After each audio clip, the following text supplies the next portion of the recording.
Hello guys, welcome to my channel. आज हामी CA फाउन्डेसनको एकदमै important chapter mathematics of finance पढ्न गइरहेका छौँ, जसको वेटेज चाहिँ 13 देखि 14 मार्क्स छ। सो यो धेरै इजी पनि छ, यो छोडेर चाहिँ इक्जाम दिनु नजाँदा पनि हुन्छ भन्छु म चाहिँ। So let's study. अब म्याथमेटिक्स अब हामी कुन चाहिँ फाइनेन्स च्याप्टर पढ्दैछौँ। फाइनेन्स भन्ने बित्तिकै मनीको कुरा आउँछ। Finance is all about money. Okay, finance भनेको के हो? मनी। हामी चाहिँ पैसाको बारेमा कुरा गर्छौँ, all related about money. So सुरुमा हामीले फाइनेन्स पढ्दाखेरि finance revolve around time value of money है। तिमीहरूको बुकमा पनि छ,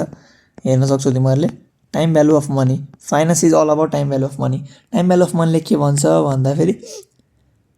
टाइमसँगै जति टाइम बढ्दै जान्छ भ्यालु अफ मनी घट्दै जान्छ भन्छ कि उसले चाहिँ। भ्यालु अफ मनी घट्छ भन्ने हामीले एजम्सन मान्छौँ। अहिले चाहिँ घट्छ, बढ्न सक्छ घट्न पनि सक्छ, त्यो जेन्युन हुनसक्छ। तर एजम्सन के भन्दा चाहिँ टाइम बढेसँगै भ्यालु अफ मनी घट्दै जान्छ। यसको इक्जाम्पल हामी त इक्जाम्पलबाट जान्छौँ। इक्जाम्पल आजभन्दा बिफोर 100 इयर्स, आजभन्दा 100 वर्ष अगाडिको एउटा कुरा गर्छौँ हामीले, र अर्को अहिलेको नाउ करेन्ट सिचुएसनको हामीले कुरा गर्छौँ। 10 वर्ष अगाडि लाइक म 100 रुपियाँको कुरा गर्छु। मसँग 10 वर्ष अगाडि 100 थियो, अहिले पनि मसँग 100 छ। 10 वर्ष अगाडि 100ले मैले के गर्थेँ? 1 तोला सुन किन्थेँ, पाउँथेँ है मैले मजाले। अहिले पाउँछु त 1 तोला सुन, 1 तोला गोल्ड अहिले पाउँछु। पहिला मैले पाउँथेँ, अहिले मैले पाउँदैन। ओके, पहिला फेरि ल गर हामी एउटा घर इन काठमाडौँ। काठमाडौँमा घर किन्न पहिला कति हुन्थ्यो? 10 लाखले पुग्थ्यो अरे। अहिले 1 house in Kathmandu is equals to 2 CR। घर एउटै हो, यता पनि घर एउटै छ। भ्यालु त कति छ? कम छ, अहिले कति छ? बढी छ। पहिला पैसा एउटै हो, सुन आउँथ्यो, अहिले आउँदैन। भनेको हेर त, हामीले यहाँबाट के अब्जर्भ गर्न सक्छौँ भन्दा चाहिँ जति टाइम बढ्दै गयो, 50 वर्ष 100 वर्ष अगाडि त अहिलेको कुरा चाहिँ जति टाइम बढ्दै गयो पैसाको भ्यालु घट्यो। किनकि जुन 100 रुपियाँले हामीले पहिला सुन किन्न सक्थ्यौँ 1 तोला, अहिले त्यो 100 रुपियाँ हामी किन्न सक्दैनौँ, किनकि पैसाको भ्यालु नै छैन। त्यो हाम्रो टाइम भ्यालु अफ मनी भनेको यो नै हो, यति बुझ्ने। अर्को हुन्छ एउटा टर्म हुन्छ अपर्च्युनिटी कस्ट भन्ने। अपर्च्युनिटी कस्ट भनेको के हो भन्दा चाहिँ केही नि होइन, यो हामीले गुमाएको लस्ट इन्कम जस्तै भनौँ न, एकछिन बुझ्नलाई म इक्जाम्पल दिएर बुझाउँछु। सो इक्जाम्पलमा मसँग छ 100 रुपियाँ छ, मलाई दुईवटा काम गर्न पर्ने छ। कपी किन्न पर्ने छ, ओके, अनि एउटा मलाई पेन किन्न पर्ने, पेन प्लस रुलर किन्न पर्ने छ, विच कस्ट ₹100। यसलाई पनि 100 रुपियाँ पर्छ, कपीलाई पनि 100 रुपियाँ पर्छ। मलाई दुइटै चाहिरहेको छ। अब मसँग छ 100 रुपियाँ मात्रै। अब यो 100 रुपियाँले मैले कपी पनि किन्न छ, पेन पनि किन्न छ, सक्छु त सक्दैन? भनेपछि इफ मैले कपी किनेँ, यदि मैले कपी किनेँ चाहिँ मैले पेन किन्न पाउँछु, त्यो पाउँदैन। भनेपछि हो, यो कपी किन्नको लागि एउटा इन्भेस्टमेन्ट, एउटा ठाउँमा पैसा लगाउनको लागि जुन मैले अर्को कुरा गुमाउँछु नि, त्यसलाई भन्छ हामीले अपर्च्युनिटी कस्ट भन्छ। यति नै हो, त्यस्तो बुझ्नुपर्ने केही छैन। ओके, यति नै। अब हामी इन्ट्रेस्टको कुरा गर्छौँ। इन्ट्रेस्ट एकदमै राम्रो कुरा हो। इन्ट्रेस्ट भनेको के हो? पहिला मैले यसको भन्छु सर्टमा भन्दाखेरि एक्स्ट्रा मनी पेड अन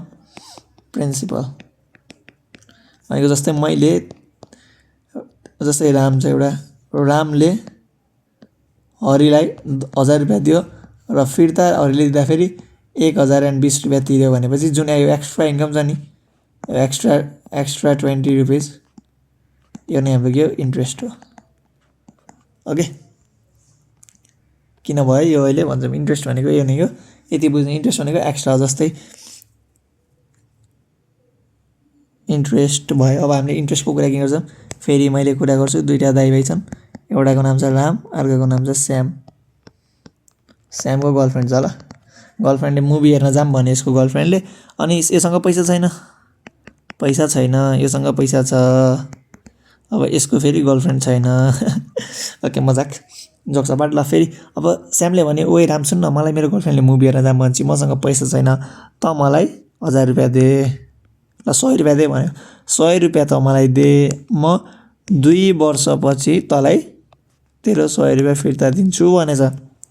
अनि रामले भन्यो, राम थियो कि सी स्टुडेन्ट फाउन्डेसन पढ्दै गरेको फाइनेन्स अलिअलि थाहा पाएको क्लासमा सुनेको है सरले भनेको अनि भन्छ पाक तँलाई 100 रुपियाँ दिएर 2 वर्षपछि मैले 100 पाउनुभन्दा म ब्याङ्कमा पैसा लगेर जम्मा गर्छु ब्याङ्कले अहिले 10% को इन्ट्रेस्ट रेट दिइरहेको छ ओके भनेपछि अब 2 वर्षपछि त ब्याङ्कले बरु मलाई 120 रुपियाँ दिन्छ तैँले 2 वर्षपछि मलाई 100 रुपियाँ दिने ब्याङ्कले मलाई 120 दिने भनेपछि म त अभियसली ब्याङ्कले दिन्छु तँलाई दिन्न यदि तँलाई पैसा लग्न छ भने चाहिँ तैँले पनि मलाई कति दिनु पऱ्यो 1020 दिनु पऱ्यो भन्छ हो जो यो 20 रुपियाँ एक्स्ट्रा छ यो हाम्रो इन्ट्रेस्ट होला ओके भयो बुझिन्छ नि ओके ए नै हो इन्ट्रेस्ट भनेको चाहिँ एक्स्ट्रा कति हामीले तिर्छौँ पैसा लगेको पैसामा त्यसलाई हामीले इन्ट्रेस्ट भन्छौँ नेक्स्ट टर्म हुन्छ प्रिन्सिपल भनेको केही नि हैन यो भनेको हाम्रो is the initial investment initial value of investment भन्दाखेरि लगानी मात्र होइन जस्तै मैले तिमीलाई यो म यही इक्जाम्पलबाट जान्छु रामले हरिलाई 10,000 रुपियाँ दियो कति दिएको थियो 100 दिएको थियो कि 1000 सरी यता गयो रामले 100 रुपियाँ दिएको त हरिलाई यो 100 के हो प्रिन्सिपल हो यो लेन्डर हो यो स्याम के हो स्याम हो बोरोवर दुईटैको लागि प्रिन्सिपल 100 भयो अनि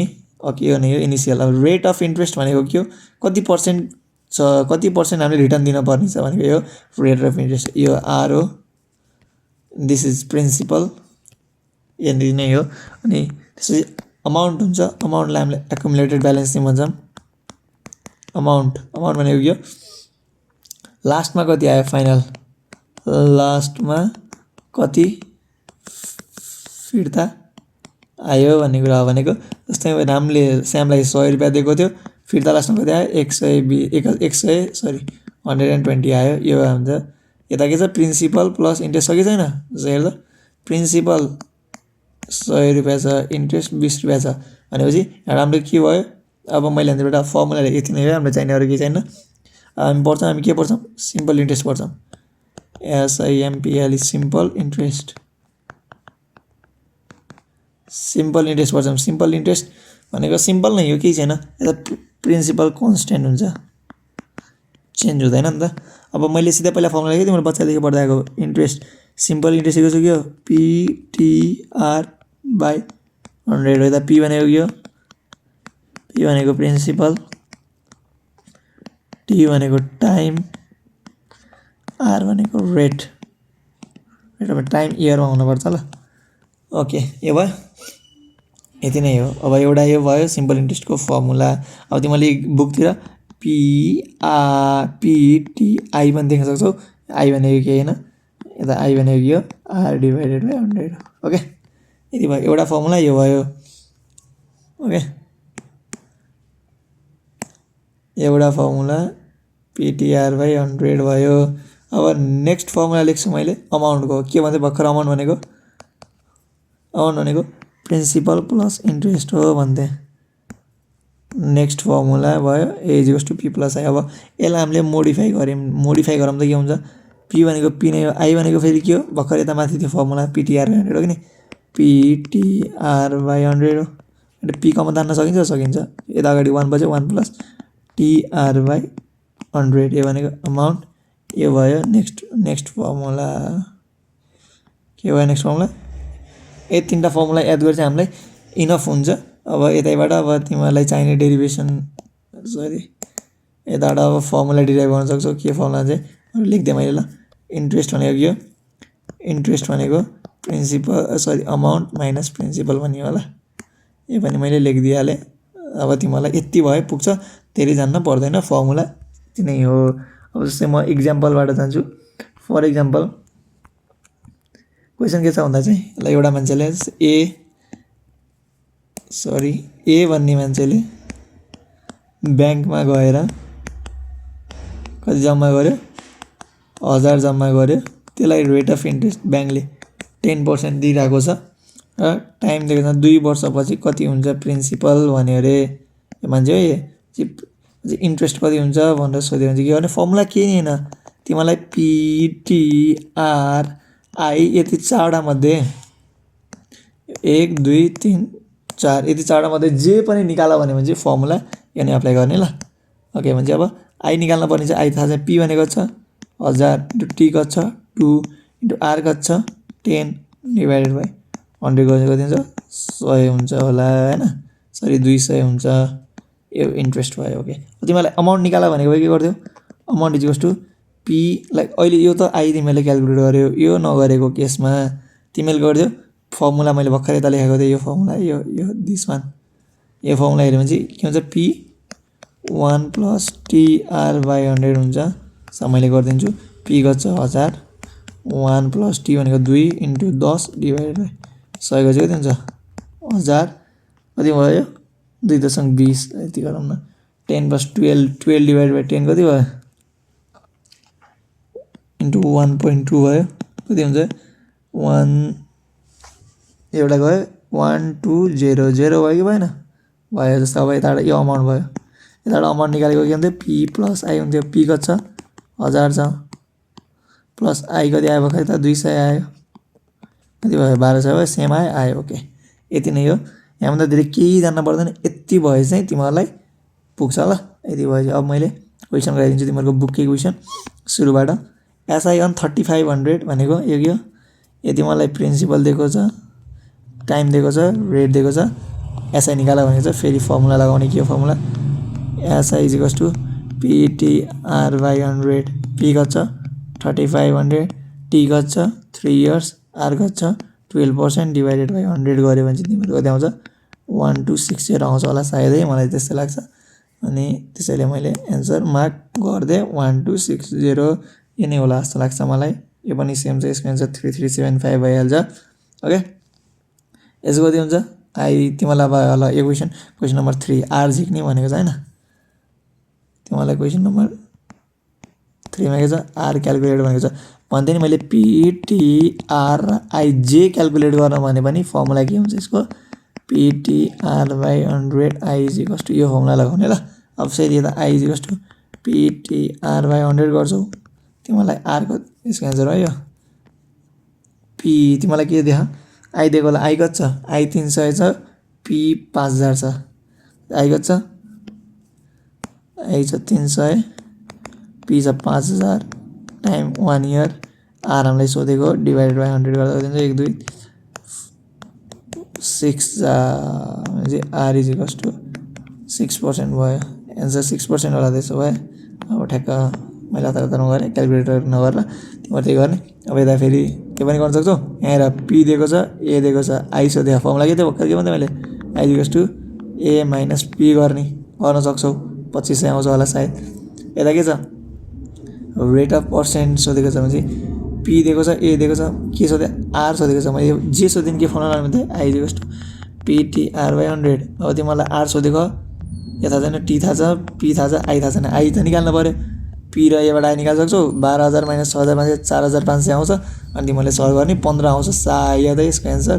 क्याल्कुलेट गर मैले मसँग क्याल्कुलेट छैन यता टी निकाल्ने पनि त्यस्तै नै हो यहाँबाट आई दिएको छ पी दिएको छ आर दिएको छ पीटीआर बाई 100 लाउने आउँछ अब यता के छ पी दिएको छ ए दिएको छ पी र एबाट हाम्रो के आउँछ आई आउँछ अनि आई आर टी निकाल्ने आइहाल्छ यसको एन्सर आउँछ क्याल्कुलेटर तिमीले 1.6 आउँछ 1.6 चाहिँ तिमीलाई 1 र आधा वर्ष जस्तो लाग्छ भन्दा यो लाउन सक्छौ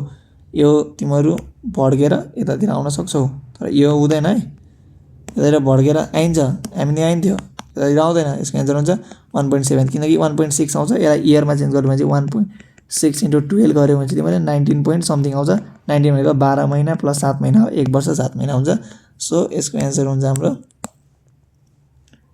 दिस भने चाहिँ एन्सर ओके अब यता तिमीलाई के सोध्यो पी सोध्यो monthly interest of question number मैले 8 चाहिँ गरिदिएँ ल तिमीहरूको लागि क्वेसन नम्बर 8 मैले गरिदिएँ यहाँनिर अलि तिमीहरू कन्फ्युजन हुनसक्छ तिमीलाई सम रिक्वायर्ड सोधेको छ सम भनेको प्रिन्सिपल हो वाट मन्थली इन्ट्रेस्ट आई दिएको छ 1200 रेट दिएको छ 18% दिएको छ आर भने फर्मुला फेरि त्यही नै हो तिमीले पी सोधेपछि टी आई आर जे सोधे नि आई इज इक्वल्स टु के हुन्छ formula I is equals to PTR by 100 यो फर्मुला लगाउने आई तिमीलाई दिएको छ 1200 पी सोधेको छ टाइम अब तिमीहरू यहाँ कन्फ्युजन हुनेको टाइममा हो किन हामी केही दिएको छैन 1 राख्छौ भन्ने हैन यो चाहिँ मलाई मन्थली इन्ट्रेस्ट दिएको छ मन्थली इन्ट्रेस्ट भनेको तिमीलाई त मन्थली इन्ट्रेस्ट भनेको 1 मन्थको दिएको हो अनि मैले अघि हेरेर तिमीलाई याद छ भने चाहिँ 1 भन्दै थियो मैले तिमीलाई यता के भन्थे टाइम सधैँ के गर्नुपर्छ भन्दा इयरमै सरी यता मैले टाइम सधैँ इयरमा हुनुपर्छ भन्थे भन्छ अब त इयरमा लानु पऱ्यो इयरमा लान आउँछ कि आउँदैन तिमीलाई थाहा भएन आउँछ भने राम्रो नआउँछ भने नि हेर मैले गरिदिन्छु चाहिँ हामीलाई इयरमा लान्छ भने चाहिँ 1 इयरमा कति महिना हुन्छ 12 महिना हामीसँग के छ महिना दिएको छ कति 1 महिना दिएको छ 1 महिना भने कति हुन्छ यो तल आउँछ युनिटरी मेथड भने 1 महिना भनेको 1/12 मन्थ भने p इन्टु 1/12 टाइम भयो इन्टु आर आर कति हो 18% हामीलाई आर दिएको छ 18 दिएको छ डिभाइडेड बाई 100 गऱ्यो भने चाहिँ तिमीहरूको कति आउँछ सो क्यालकुलेट गर्दै जाऊ कति आउँछ मलाई ठ्याक्कै थाहा यसको क्यालकुलेसन 79,000 समथिङ कति आउँछ त्यो भनेको 80,000 एन्सर आउँछ है यो भइहाल्यो त्यसरी गर्ने अनि त्यसरी सल्भ गर ल